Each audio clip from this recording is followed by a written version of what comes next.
This is Pod Populi, podcast for the people.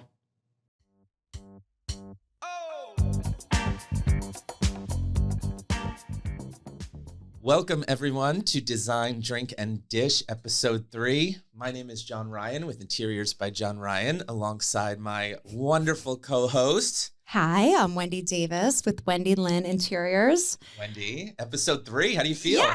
I'm so excited. So excited. We haven't gotten canceled. We're on the right path. There have been a few topics where we could have. Yes. Yeah, we were on a slippery slope there. It's just the tip of the iceberg. Yep, let's do it. Let's jump right in. Love it. No time to waste here. So obviously our first drink, our drink this episode is an old fashioned, and which is also another drink that's very near and dear to your heart. Yes. You love an old fashioned? Are you an old fashioned gal? I think I told you this story that I ordered an old fashioned and I was not a whiskey snob at the Boca Raton. Oh, yeah. And I even told the bartender, I said, I am not a whiskey snob. I said, give me your house whiskey. Right. And he said, okay, here it is. It's Angel's Envy. Angel's Envy. And I was like, oh, sounds so nice, this, that, and the other. And then I look at the bill and it was $70 for one. For one. Boca Raton, you need to get better. Yeah, I mean, those prices need to get better. So I mean, a great house whiskey. Yeah, and then they said that their house means they're featured. They're selected, featured. Got it. Oh, gosh. Liquor. So. Well, we don't have Angel's Envy today, but it is one of my favorite bourbons or whiskey, whatever. But today. Oh, yeah. Was I calling it whiskey and it's really a bourbon? Yeah. I guess you can use an old-fashioned with anything. I use bourbon in my old-fashioned. Okay. So today we're using a bullet bourbon. Yeah. But let me tell you the recipe because it is a little creative. And I learned it when I went to Colombia. So what Colombians know their at least this old-fashions. Yeah, in Cartagena. Wow. I know. They know a lot. We took a sugar cube, right? Put it in the glass. Yum. And then I do 4 dashes of Angostura bitters and then just a tiny drop of water. And then you kind of like muddle that in the cup, and then you like turn the cup so it has the sugary, bittery thing like all around the glass. Nice. Then you add your 2 ounces of Do I bourbon. have the sugar in mine? You do. Okay. Yeah. So we're using bullet bourbon today, the rye.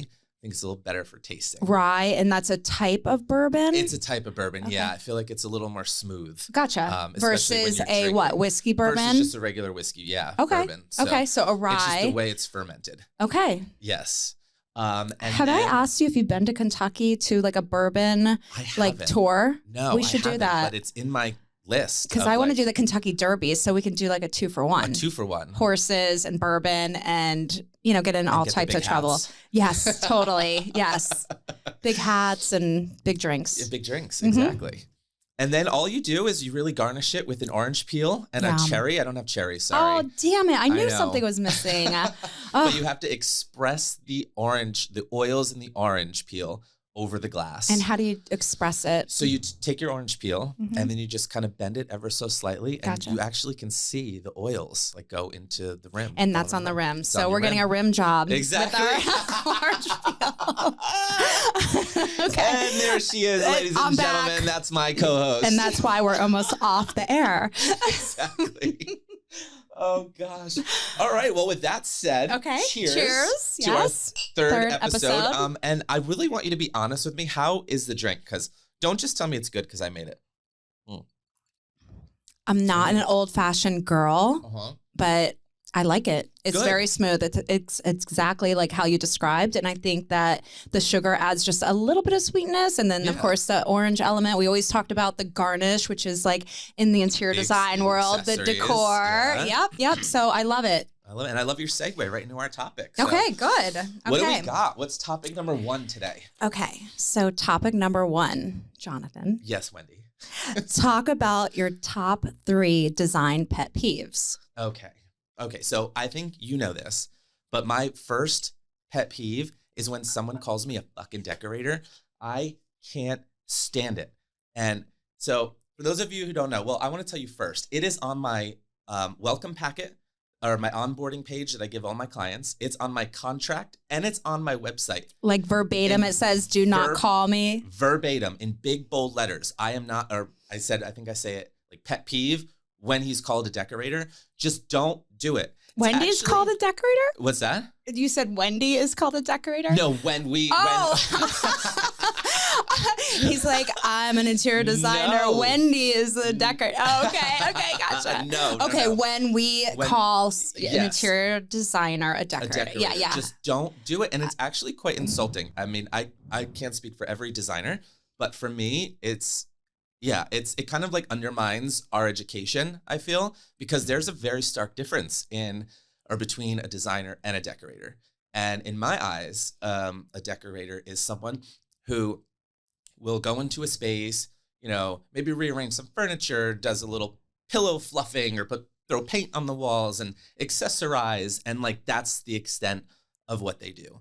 Whereas a designer, the main difference is like your education. So if you're a designer, there's a good chance you have a background or let's say a bachelor's with an interior design degree. Maybe you have an architecture degree or something in that related to that field. And I think my college professor said it best. I think what a designer is first and foremost, they are in charge of the health, safety, and well-being of the people in your house or the people inhabiting the space that you're designing. Wow, your professor is giving you props and claps. Alan Horowitz, he was one of my favorite professors. Yeah. And it's stuck with me. And it's true because we do a lot more than, putting paint on the walls and accessorizing. I mean, you and I are both with clients from the moment they start their project, working with developers, working with builders, electricians, lighting plumbers, details. Yeah. The terminology, I mean, we're aware of what can and can't be done, like structurally. We're aware of the types of materials for different applications, and so on. I mean, it just goes beyond. Has one of your clients ever disregarded your note and your disclaimer saying, do not call me that? And then I've actually never had a client mention it or bring it up, but I think they do slip, and they all slip sometimes, but I tell them, I'm like, you said the D word. The other D word. The other D word. Yes.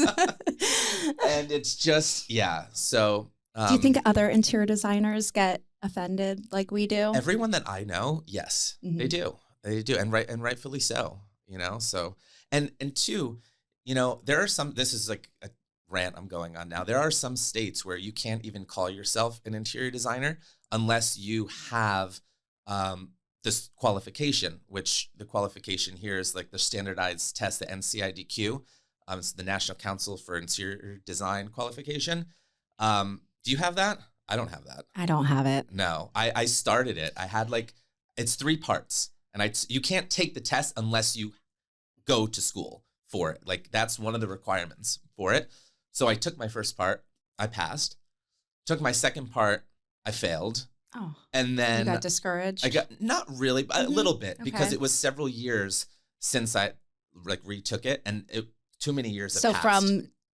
So you can space it out? You can, but only I think it's a year or 2. And if you miss it, you have to start back from square one. Oh gosh, so you're like, screw this. So I did. And then I failed the first part, and I'm like, what the Okay. Yeah.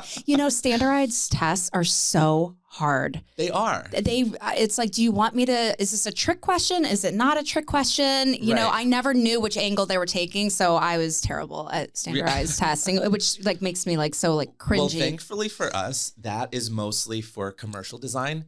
It's way more necessary and regulated. Gotcha. Whereas residential, you typically don't need it, but there are certain states that require it. So I wonder. Yeah. Good thing we don't live there. Not in Florida. Good thing we're staying in Florida. Well, actually, in Florida, you do need it if you want to work on commercial jobs. Oh, okay. So it is a requirement, but one way that I love when I am offered commercial spaces. A lot of them are just furnishings and, exactly that kind of thing. But, I'll work under my GC's license if that's, one way out of it.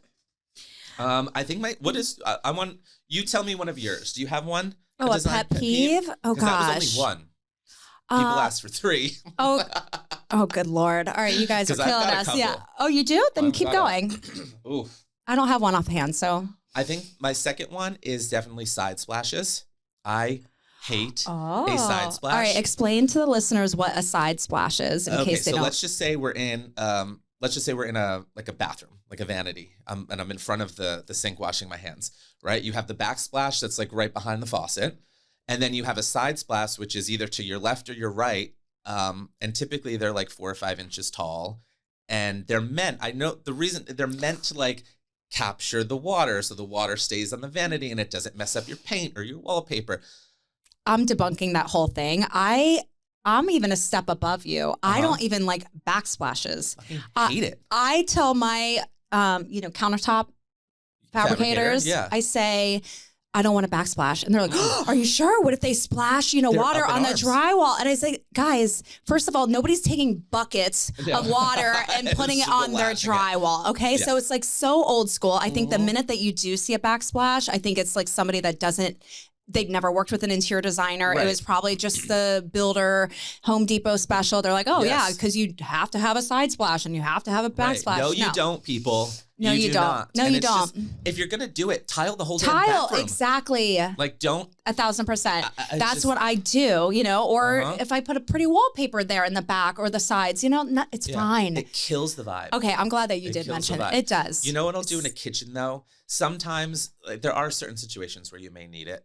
But in like a kitchen or not even though you may need it, but just the clients want it. So what I do is a facade, because typically your counter or your base cabinets come out like what, 24 inches? Yep. And then the top ones are like 12 inches. Yeah, okay.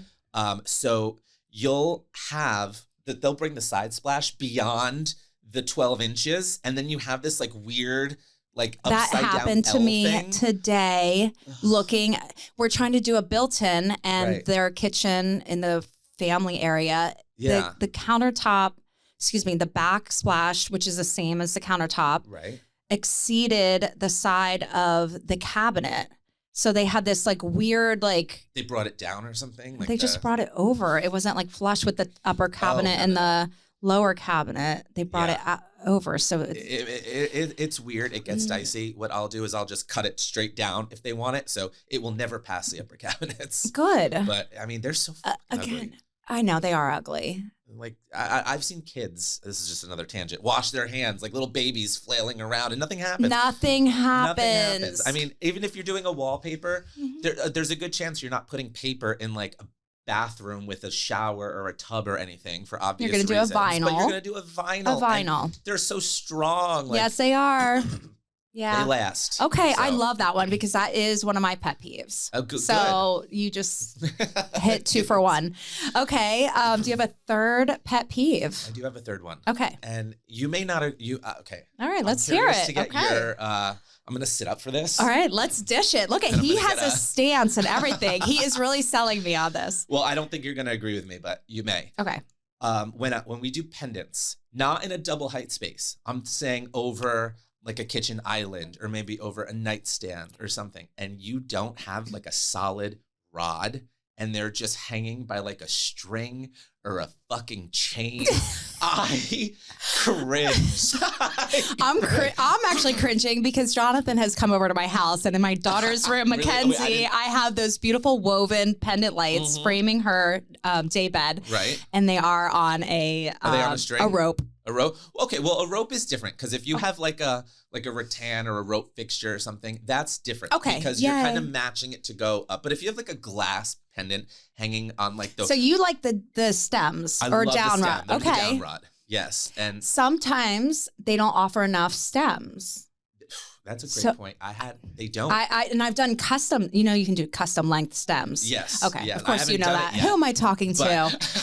Of course you know that. No, but some of the people may not, because some of the down rods, especially from, I don't want to name names, but I will, Hudson Valley Lighting, they're wonderful. We love Hudson Valley. We love Hudson Valley, but they have a real issue with their availability of their stem kits and their down rods. I waited 1.5 years with 2 giant chandeliers stuck to a ceiling, 24 feet up, waiting for a down rod. And your electrician, of course, included the wire necessary, the length of that, and but the down rods weren't available. They weren't. For a year? But I didn't know that at that time, that we can get custom down rods made. So that's a really good example for the people listening to us. For all those listeners, which we have like 500 now. Yeah, right? At least. No, it's 700. 7 on the last one. Hi. Hi. We love you. We love you. We do. This is so exciting for us. And Yeah. we're just happy that everybody's kind of interested. We've gotten like really good feedback. Great feedback. Yeah. So, but enough about us. You keep it. I know. Okay. Yeah, we could talk about us all day.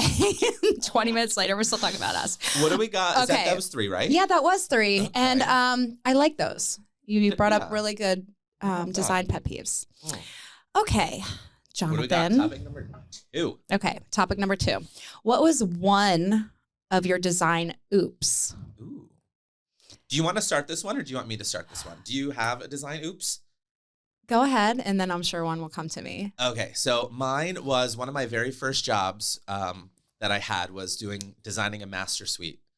Primary. The primary bedroom. Yeah, so it was just the bedroom. Episode 2, I think we talked about that, 2? right? Yeah, 1 or 2, I forget. Okay, you guys go back to our first couple. We were only up to 3, so you only have to go back to go see what we were talking about, the primary versus master bedrooms. Okay, so the master suite, it consisted of the bedroom, the bathroom, and like all the walk-in closets, right? So it was an easy job.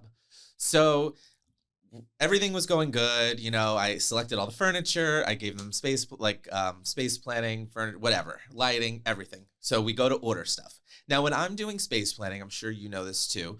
Like, obviously, there's different size beds, right? There's twin, king, queen, California king, so on. Alaskan king, which you told me about. I don't even know what the hell that is. It's well, now crazy. I do. Yeah. Should we tell the listeners? Tell the listeners. Guys, one of my clients said, hey, I want an Alaskan king bed in my primary or my master.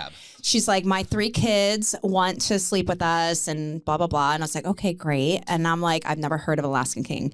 So what it is, the smallest, it's called a small king, Alaskan king or something like that, or a shorty. They call them shorties. Sure. It's 108 inches wide. Okay, which typical like queen is like 75. Right, a king is 84. Right. So it's 108 inches wide by 84 inches long. My God. So the width of a king is the length of this, and then it's like crazy. And this is like a custom bed? This is a custom. They make their own. They make them their own. The site AlaskanKingBed.com. Right. No shout out. I mean, they're not my vendor. Like shout out today, but yeah, they make their own headboards, mattresses. They make their own ottomans to attach to the end of the bed. Excuse me, benches for the end of the bed. Love. It's a monopoly. It's actually the most brilliant thing because you have to get your sheets through them. You have to get your duvets and duvet covers through them. They're a one-stop shop. So they actually are kind of brilliant that they are like so unique in this niche. Right. Like Jesus. Yeah. Okay. So I went on a tangent. I'm sorry about that. No, so you were doing a master bedroom. Yeah. And when I'm scaling the beds, I think they wanted a queen in their, excuse me. Which is really random to have a queen size in your master bedroom.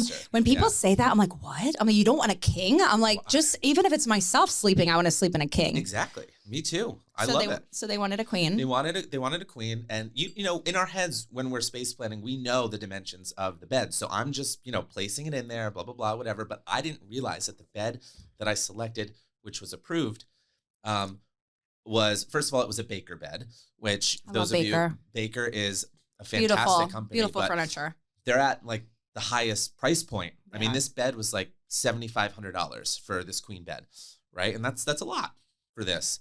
So I didn't realize when I purchased the bed that the headboard was like 13 inches thick. So by the time the bed arrived, well, it actually didn't come because I left them the deposit. It's all custom. Then as soon as it was ready to ship, I was like, let me just make sure that I've sized this correctly. You had like a weird instinct. Yeah, you had was like telling you double check your measurements. And so I did, and good thing, because if I would have kept that bed, by the end of the bed to the beginning of the head of the dresser in front of it was like 19 inches or 20 inches or something. So you would have had to shimmy sideways walking by. And poor lady, she paid me for the bed and I left the deposit and I was like, oh my God. I wasn't making a ton of money. And, $4,000 out of your pocket at the very beginning of your career. That hurts. Is a lot of money. For and sure. I'm like, fuck. So I told the client what I did and, she was lover. She was fine. She rolled but I was with like, it. I'm going to take care of it. Don't worry. So we selected a different bed. I lost the deposit, obviously. We put the other half towards another bed. But I think she felt so bad that this had happened. She surprised me with an Hermes bracelet. Oh my God, how which nice. I still wear. It's one the of my leather favorite one, the leather one wrapped. Yeah, double the wrap. silver H. Yes. Oh, I love that. I'm not wearing it today, but no, you're not. You're very minimal very bare today. Yeah. But I thought that was such a sweet gesture. I love that. And that is not really necessary, not by the way. necessarily. But if any of our clients want to get us things, Hermes bracelets are wonderful. We will definitely take those. So that was my design. Oops. I've had a few other ones like here and there. I mean, I can't really pinpoint one of mine, but I think, just going off yours, measuring twice is so important. Yep. Measuring twice, ordering once, just double check ourselves, because when the client is like chirping in our ears and asking us 10 other questions while we're measuring. Very easily distracted. Exactly. So it's like, sometimes I'm like, can you just hold on for a second? Like, let me write these numbers down. Right. Because one slip of an inch. An inch could be a $4,000 mistake or more. Yeah. I mean, it's even when it comes to men. Every inch counts. Yes, every inch counts. I'm happily married, and oh gosh, I don't have to worry about that. But you're on the single scene, so I am. All right, we're drinking. That deserves a drink. Okay, it does. Or a cancellation. Or a cancellation. You decide. All right, topic 3. Okay, let's move on. Okay, topic 3. Hold on, let me put the readers on because I'm straining here. Okay. Jonathan. Yes, Wendy. Talk about if purchasing matching furniture sets. Oh, excuse me. I was going to say sets you off. I'm like ad-libbing. So it does set me off. Right. Okay. Because you're talking about how do I feel about matching furniture sets? So so we're talking about what? Like getting like the whole matching furniture for the master bedroom and the same matching, tables, coffee table. The nightstand, right. You get the dresser, the mirror, Don't hire us if that's what you want to do. Don't fucking hire us. Don't even ask us what we think about it. I don't want to walk into your house and be like, am I in a fucking furniture showroom? Right, exactly. I mean, why are you hiring us? What creative ability must you have to want a matching 6-piece furniture set in your home? Terrible. Literally, they could have just plucked that off a furniture store showroom, like you said. I mean, at that point, I realized like we're getting paid okay, but but that's not fulfilling for us and rewarding, and it will not go on our pictures and our social media. Great point. If we don't like something, especially matching furniture sets, it won't go. You're never going to see it on our social. Absolutely We're not never. taking claim in that. If you force us down that road, we're not owning it. You know what? I think the most that I will do, and never for a master, but for like a secondary bedroom, is I will match the dresser and nightstands. But other than that, you're getting a different bed. You're getting, if it's a master, you're getting a different dresser. I mean, me too. I'm in line with you. Guest bedrooms, I will do matching nightstands because one thing that I don't like are mismatched nightstands. Yes. So I hate that. Disgusting. But what we do like, but what we do like maybe is like from the same collection, one normal like square nightstand and maybe like a round table on the other side. Yeah, like, from the same collection. Yes. Same finish. Yeah. But yes. That's even a stretch for me. Like I really like symmetry. I haven't done it yet. Okay, right. But yeah. So it's a stretch for both of us. Yeah. Right. Yeah. Ugh. That would be like, I think the worst case scenario. I mean, like the only option. If they said we want mismatch, it would have to be the same finish, same tone, same collection, but just different shapes. If you have any desire to think you're going to walk into a showroom, walk right the fuck out, please, and call us. Because we don't want to hear it. No. So no, matching furniture sets are a hard no from I agree. I think both of us. Yeah. So we're in agreement there. Ugh. Gosh, this went so quick. Oh no, it didn't because we have 2 minutes. We've got 2 more. The vendor shout out. Yeah. Right? No, I just thought we were like ahead of the curve, but no, we love talking. Right, okay, cool. All right, so Jonathan, give us your vendor shout out for this episode. So this week, my vendor shout out is one of my wallpaper installers whom I'm just getting to know. We've done about 4 jobs together now. Well, you should know them well then. Yes, yeah. You know, that's why they're here, because I would not shout someone out who I haven't used before, or maybe once or twice. You know, you got to iron out the kinks, because there are kinks with everybody. Oh my God, we've hired and fired along the way. We have. You know, and that's what I bring up to the table to my clients. I said, when you're hiring me, you're hiring all my vendors and my trades, and they are representing our brand. You know, So you love Hid? Hide or Hid? So their name is Hid. I hope it is. I think it's Hid. Yeah. Hid there's no Services. And they are based out of Margate. And for those of you who don't know where Margate is, it's a little west of Pompano, northwest of Fort Lauderdale. So fairly close. And they'll go anywhere. They'll go anywhere from Miami all the way up to like Orlando. I mean, they are crazy. Lord. And you want to know what's interesting? Natalia is the owner, and she's their head installer. Wow, good for her. Which is very interesting, because I have never seen a woman installer before. I love it. I love it too. I mean, it's a very male-dominated industry, and she's killing it out there. And I know who my vendor shout-out's going to be for the next episode, because we were talking about women doing these trades that normally we see males doing. So. All right. Well, give Natalie a call. She's not vendor or not trade exclusive, so she will work with the end user. Even though they prefer to work with the interior designers. Yes, they do. Because we make their life so much easier. We, know the actual measurements of the wall. And and she'll come out too. And measure to your job site. And I love that too. And then they tell us how many rolls of the paper. How many yards. She'll quote it. And she's fantastic. So hit her up. Tell her we sent you. Hid Services. We'll tag them in the bio. HIDD Services. Okay. HIDD. Cool. All right. Thanks, Natalia. Will do. Okay. And we have a question from the audience. Ooh, these are always my favorite. Yeah. Okay. Let's see. We see love our listeners, and we love their questions. Okay. So this audience member said, what's the one design choice that instantly makes a room feel more expensive without actually spending a lot of money? Okay. That's a fair question. We like that. Our current clients don't listen to this. Tune this out. Tune it out. Yeah. Switch us off. We'll see you next episode. Yeah. I think the number one way to do it, I necessarily don't think it's the number one way, but I think a big way is getting rid of all the, especially if you're renting, or if you just bought a home, let's say, and you know how when you just buy a home, especially if it's a new construction, one of these like GL or Toll Brothers communities here, the lighting fixtures that they give you are horrendous. So I think a very inexpensive way, I mean, you got to reel it in because lighting can be very expensive, but is changing out the lighting fixtures. I mean, especially if you're renting too, most of the times you get like these giant surface of the sun looking flush mounts. Oh, change them out. Terrible. They're so easy. It's so easy to find like a pendant or something that can make your space just look more customized or curated. Exactly. Say, right? I was going to say lighting as well. Lighting's a big one. I think oversized artwork is very underrated.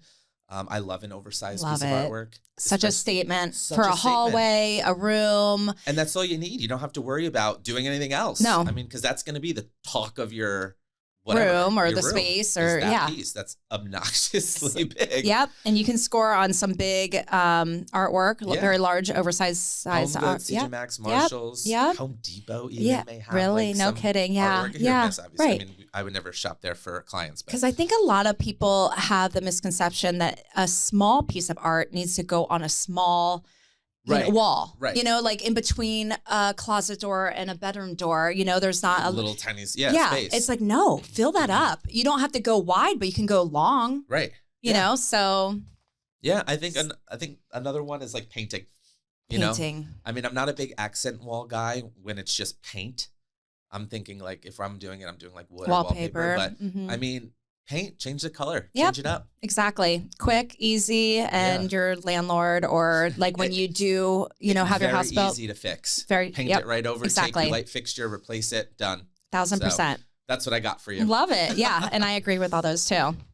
All right. So in typical design, drink, and dish fashion. We've got our chat GPT send off. We're not too proud to admit that we chat GPT. No, but they're really good. They are good.